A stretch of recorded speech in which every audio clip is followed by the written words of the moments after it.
आज मेरे एक मित्र ने पूछा कि भाई लाखों की संख्या में गाय मर गई, भयंकर बीमारी आई, परंतु उसकी कहीं खबर नहीं छपी।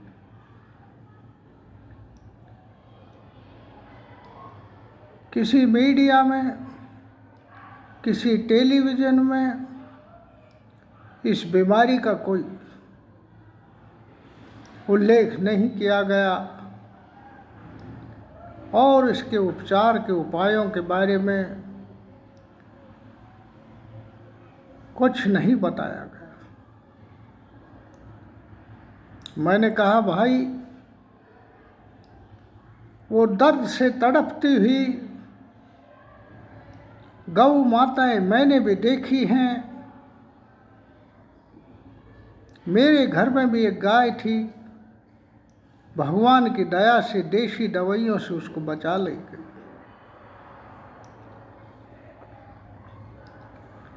वो गाय 10 दिन तक बैठ नहीं पाई, पूरे शरीर पर फोड़े हो गए और वो तड़फड़ाती रही।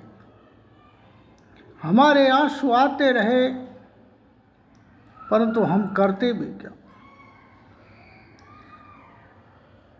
ये प्रकृति की वो बहुत बड़ी मार थी और इस मार से बचना भी मुश्किल था, क्योंकि प्रकृति के साथ जो हमने छेड़खानी की है, प्रकृति के साथ जो हम कर रहे हैं, उसका परिणाम हमें भोगना पड़ रहा है। आप देखिए, गाय के नाम पर पूरे देश में राजनीति की जाती है। गाय को माता कहा जाता है। अरे जब माता कहते हो तो माता और माँ शब्द तो चेतना की उच्चतम स्थिति है। ममता, प्रेम, वात्सल्य और त्याग बलिदान का द्योतक है। वो गाय वास्तव में है भी माता और सदियों से माता का काम करती रही, परंतु इस माता को राजनेता माता नहीं मानते हैं, बल्कि एक वोट बटोरने की मशीन मानते हैं। इस वक्त दुनिया में मानव चेतना का उत्थान हो रहा है। कुछ लोगों की चेतना उच्चतम स्थितियों पर जा रही है और कुछ लोगों की चेतनाएं बहुत उच्चतम स्थितियों पर पहले भी गई। महावीर की गई, बुद्ध की गई, गांधी की भी उच्चतम चेतना उच्चतम स्थिति में पहुंची, परंतु इन राजनेताओं की चेतना पशु चेतना से भी नीचे है, क्योंकि पशु केवल अपनी भूख मिटाने के लिए दूसरे जीव का भक्षण करता है और शाकाहारी जीव केवल पेड़ पौधे जैसे जैविक तत्वों को खाकर जिंदे रहते हैं और इन्हीं को खाकर ये मांसाहारी जीव जिंदे रहते हैं। परंतु प्रकृति के अंदर एक बहुत बड़ा संतुलन है। वो संतुलन ये है कि हर जीव को अपनी जान बचाने का अधिकार प्रकृति ने दिया है और उसके जान बचने की व्यवस्था भी की है। ये आसान काम नहीं है कि किसी जीव की शिकार दूसरा जीव आसानी से कर ले। उसके लिए जंगल, पेड़, पौधे, उसके भागने की शक्ति सब कुछ उसको दी गई है। परंतु मनुष्य ऐसा निकृष्ट चेतना का प्राणी है जो नाना प्रकार की अप्राकृतिक स्थितियों से जीवों की हत्या कर सकता है, और उसी जीव के नाम पर वो अपना पेट भक्षण ही नहीं करता, उसका दूध, घी, दही, कुछ जो भी चीज़ें हैं वो नहीं लेता, अपनी विलासिताओं को भी पूरी करता है। उसकी खाल के लिए, उसकी हड्डियों के लिए, उसके सींगों के लिए वो किसी की भी हत्या कर सकता है। पर सबसे बड़े हत्यार हैं राजनेता। वो उसके नाम पर वोट मांगते हैं, गऊ के नाम पर वोट मांगते हैं, परंतु उसकी कोई शुद्ध नहीं लेता। आम मानव तो अपनी आवश्यकता अनुसार उसकी सेवा शुश्रूषा करता है, और बहुत से लोग तो लाखों की संख्या में गऊ को माता ही मानते हैं और माता का ही दर्जा देते हैं।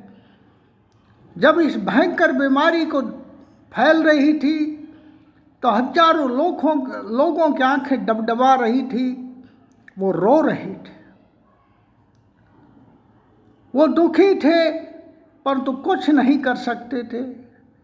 परंतु यहाँ हिंदुस्तान का मीडिया, इस भारत का मीडिया बहुत ही बिका हुआ मीडिया और दुष्ट मीडिया है, जो सत्य को उजागर नहीं करता है। एक और चीते लाए जा रहे थे विदेशों से, और वो चीते हिंदुस्तान के जंगल में छोड़े जाएंगे। इसकी बड़ी भारी खबर चारों ओर फैली हुई थी, और गाय तड़प तड़प कर मर रही थी, जिसको ये दुष्ट लोग माता मानते रहे थे। ये मीडिया के लोग माता के रूप में प्रचारित करते रहे थे, परंतु उसकी बीमारी की कोई शुद्ध नहीं ले रहा था। और यही चीते अपने इन जंगलों में लाकर छोड़े हैं, और इनके लिए चीतल, हिरण, 1500 हिरण और चीतल दूसरे जंगल से लाकर छोड़े जाएंगे। आप मानिए, जहाँ हमारे ये चीतल और हिरण रहते हैं, जिन जंगलों में रहते हैं वहाँ चीते नहीं हैं। तो इसलिए प्रकृति की उस अवस्था में वो दूसरे जीवों से अपनी जान बचा सकते हैं, परंतु उस चीते से अपनी जान कैसे बचाएंगे जो दुनिया का सबसे तेज दौड़ने वाला जानवर है। अरे प्रकृति ने जो किया है उसको वैसा ही रहने दो। प्रकृति के विपरीत तुम ले जाकर उन पशुओं को, उन जानवरों को, उन्हीं सुंदर चीतलों को छोड़ोगे जहां वो अपनी जान नहीं बचा पाएंगे। और जिस चीते को एक की जरूरत थी, उसकी जगह 4 चीतल मारे जाएंगे। इस प्रकार जो है, ये थोड़े ही दिनों में ये 1500 चीतल भी मारे जाएंगे। इनका रिप्रोडक्शन नहीं होगा, क्योंकि जिस जंगल में तुम छोड़ रहे हो वहाँ ये चीते अपनी जान नहीं, ये चीतल और ये हिरण अपनी जान नहीं बचा पाएंगे, क्योंकि ये चीते का कभी सामना ही नहीं कर पाए थे। जिन जंगलों में ये रह रहे हैं वहाँ चीता नहीं। एक प्रोसेस होता है, कोई जीव मर गया तो उसकी जगह दूसरा जीव पैदा करे, ऐसी प्रकृति ने व्यवस्था पैदा कर रखी है। परंतु एक बार तुम खाली ऐसी जगह जीवों को छोड़ दो जो उनसे हजारों गुना ताकतवर शिकारी जीव रहता है, तेज दौड़ने वाला रहता है, तो जीव एक एक करके नहीं मरेंगे, बल्कि एक दिन में कई जीव मार दिए जाएंगे। और इस प्रकार प्रकृति के साथ एक नई छेड़ की जा रही है। पर इस बात को नहीं बताया जा रहा है, इस बात को प्रचारित नहीं किया जा रहा है। प्रचारित क्या किया जा रहा है कि चीते आ गए, चीते आ गए, चीते आ गए। दुनिया के सबसे तेज दौड़ने वाला जीव चीता है।